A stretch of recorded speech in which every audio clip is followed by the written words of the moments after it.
Assalamualaikum warahmatullahi wabarakatuh. Jumpa lagi dengan Heru Channel. Kali ini saya akan membahas tentang keterhubungan dan kesembuhan. Sahabat semuanya, keterhubungan itu sebenarnya adalah akar dari kesembuhan kita, baik kesembuhan secara mental maupun kesembuhan secara fisik.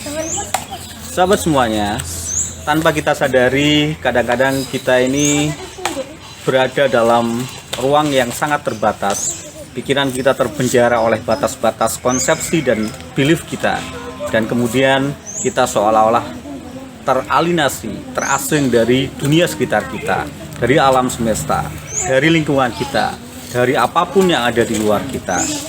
Di kantor kita ada dalam ruangan yang tertutup. Di mobil kita juga menutup semua jendela, dan kita tidak terhubung dengan udara yang bebas dengan alam sekitar kita. Di rumah juga kita seperti itu. Kita tutup rapat-rapat rumah kita tutup jendela kita rapat-rapat, dan kemudian kita teralinasi, kita terasing dari dunia sekitar kita, terasing dari alam dan semesta kita. Dalam aspek lain, kadang-kadang kita menganggap bahwa pasir itu kotor, tanah itu menjijikkan. Dunia dan lingkungan di luar rumah kita, di luar kantor kita, di luar mobil kita seolah-olah adalah dunia yang membuat kita tidak nyaman, karena kita menganggap bahwa mereka akan mengotori kita, mengotori tubuh kita, tangan kita, dan tubuh kita.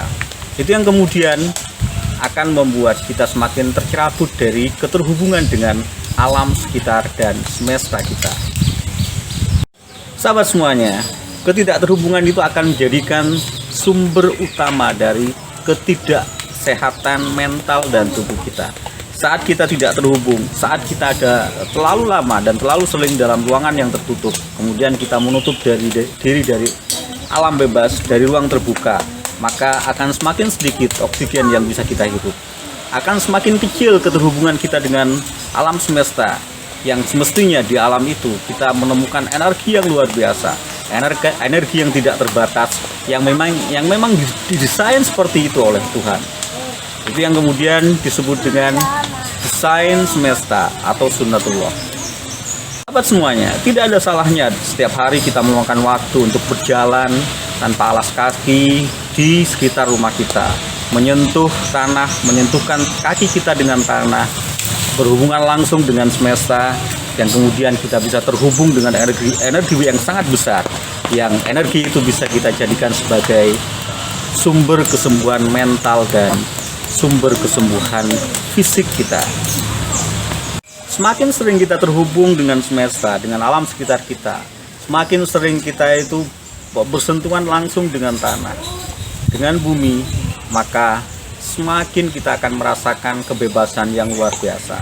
Pikiran kita yang pertama kali terbatas dengan konsepsi dan keyakinan kita yang sempit, kesadaran kita yang sempit, kemudian kita seolah-olah melihat ruangan yang sangat luas yang terbuka, yang dimana kita bisa menyatu dengan keterbukaan itu, menyatu dengan keluasan itu, dan kita merasa bahwa dunia itu tidak sesempit pikiran kita. Dari sini kemudian kesembuhan mental kita akan terjalin, akan muncul. Semakin pikiran kita semakin bebas, semakin luas terbuka, semakin mampu melihat berbagai hal secara terbuka dan dari berbagai sudut pandang, maka kesehatan mental kita akan semakin baik. Ketika kesehatan mental kita semakin baik, maka kesembuhan tubuh akan mengikuti. Itulah mengapa sahabat-sahabat semuanya, semakin sering kita terhubung dengan alam sekitar kita, maka kesehatan mental dan batin kita akan semakin terjaga. Itu sedikit tips yang bisa saya bagi dalam topik ini. Terima kasih, semoga kita selalu dalam kesehatan dan keberkahan, dan semoga kita mampu untuk selalu terhubung, terkoneksi dengan pusat energi dalam alam semesta ini, dan kita tidak menutup diri dan pikiran kita dalam ruangan yang terpenjara oleh berbagai hal, sehingga koneksi kita dengan alam sekitar selalu tidak terjalin. Terima kasih. Assalamualaikum warahmatullahi wabarakatuh.